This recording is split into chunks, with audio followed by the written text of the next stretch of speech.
senhor presidente, chego ao dispositivo. Diante do exposto, voto pelo conhecimento da presente arguição de descumprimento de preceito fundamental número 378, a que se dá parcial procedência aos pedidos cautelares requeridos para os seguintes fins. Quanto ao pedido da letra A, qual seja,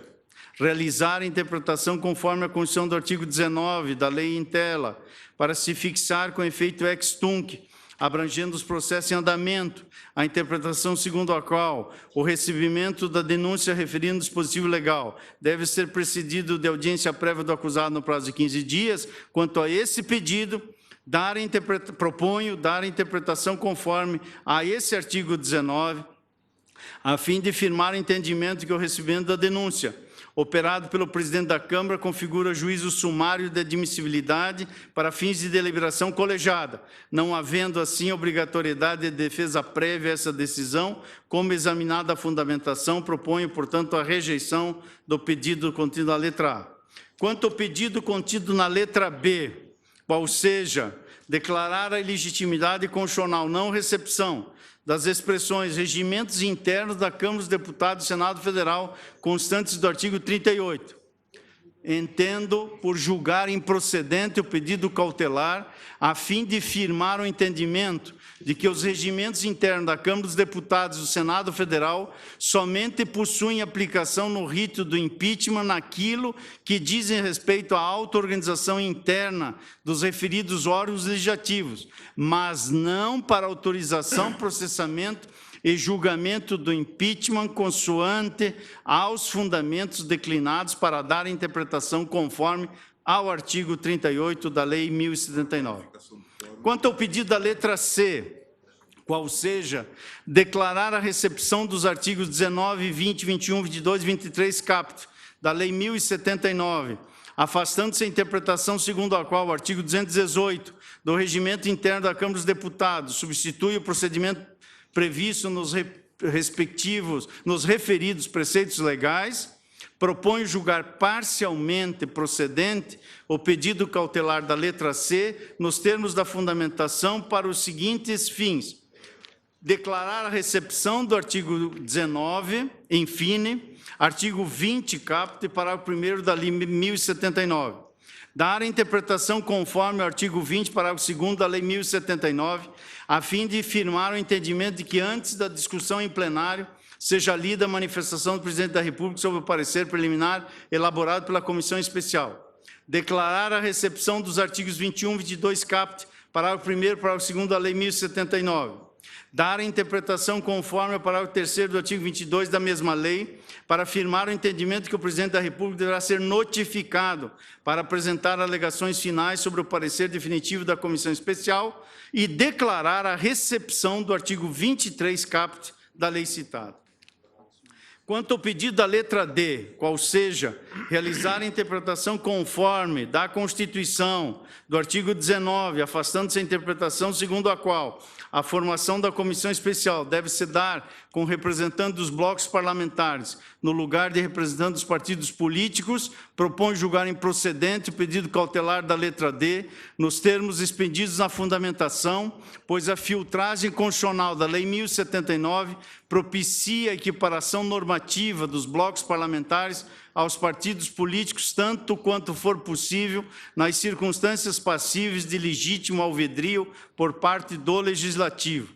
Quanto ao pedido E, qual seja, realizar a interpretação conforme dos artigos 18, parágrafo 1º, 22, 27, 28 e 29 da Lei 1079, para se fixar a interpretação segundo a qual toda atividade probatória deve ser desenvolvida, em primeiro lugar, pela acusação e, por último, pela defesa, propõe julgar procedente integralmente o pedido cautelar desta letra E, na extensão almejada pelo requerente, em respeito ao imprescindível princípio do contraditório e ampla defesa. Quanto ao pedido contido na letra F, qual seja, realizar a interpretação conforme do parágrafo 1º do artigo 22 e dos artigos 28 e 29, todos da Lei 1079, para se fixar a interpretação segundo a qual, em cada fase processual, perante a Câmara e perante o Senado, a manifestação do acusado, pessoalmente por seus representantes, seja o último ato de instrução, propõe julgar procedente o pedido da letra F, nos termos da fundamentação, para dar interpretação conforme os artigos 22, parágrafo 1º, 28 e 29 da lei em pauta, de modo a garantir a manifestação do acusado seja o último ato de instrução em cada fase processual. Quanto ao pedido da letra G, qual seja, realizar a interpretação conforme a Constituição do artigo 24 da Lei 1079, para se fixar a interpretação segundo a qual o processo de impeachment autorizado pela Câmara pode ou não ser instaurado pelo Senado, cabendo a decisão de instaurá-lo ou não à respectiva mesa, aplicando-se analogicamente o disposto no artigo 44 da própria Lei 1079, não sendo tal decisão passível de recurso. E, simultaneamente, quanto ao pedido H, qual seja, realizar a interpretação conforme a Constituição do artigo 24 da Lei 1079, para se fixar a interpretação segundo a qual a decisão da mesa do Senado pela instauração do processo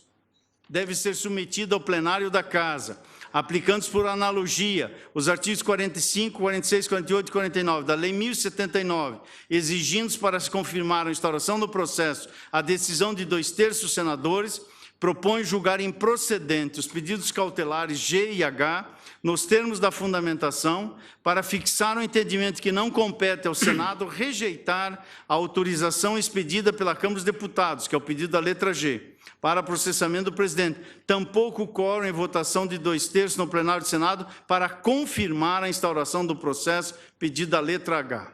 Quanto ao pedido da letra I, qual seja, declarar a legitimidade constitucional, não recepção, dos parágrafos 1º e 5º do artigo 23 e dos artigos 80 e 81 da Lei 1079, proponho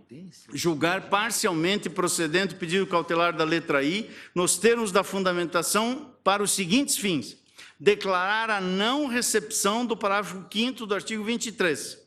e dos artigos 80, ab início, primeira parte, e 81, integralmente, todos da lei em pauta, e para dar interpretação conforme ao artigo 23, parágrafo 1º da mesma lei, para consignar que o efeito da procedência da denúncia na Câmara dos Deputados é a autorização para processar e julgar o presidente da República.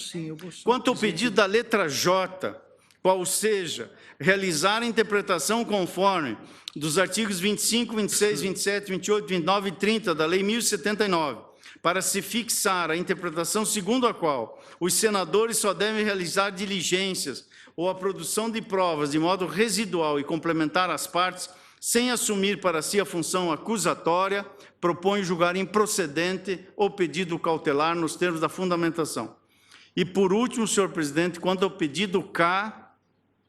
qual seja, realizar a interpretação conforme do artigo 19 com efeitos ex tunc, alcançando o processo em andamento, para fixar a interpretação segundo a qual o presidente da Câmara dos Deputados apenas pode praticar ato de recebimento da acusação contra o presidente da República, se não incidir em qualquer das hipóteses de impedimento ou suspeição, esta objetivamente aferível pela presença de conflito concreto de interesse, propõe julgar improcedente o pedido cautelar da letra K, nos termos da fundamentação. E assim, senhor presidente, nos termos da fundamentação e considerando os limites da presente ação,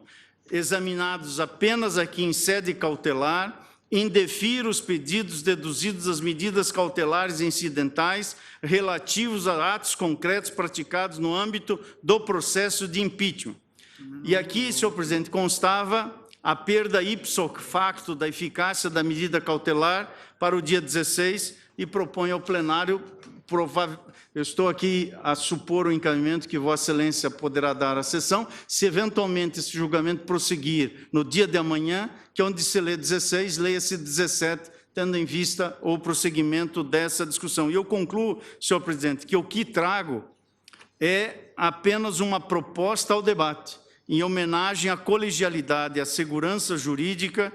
trago esta proposta ao debate e a deliberação em conjunta desse tribunal pleno é o voto.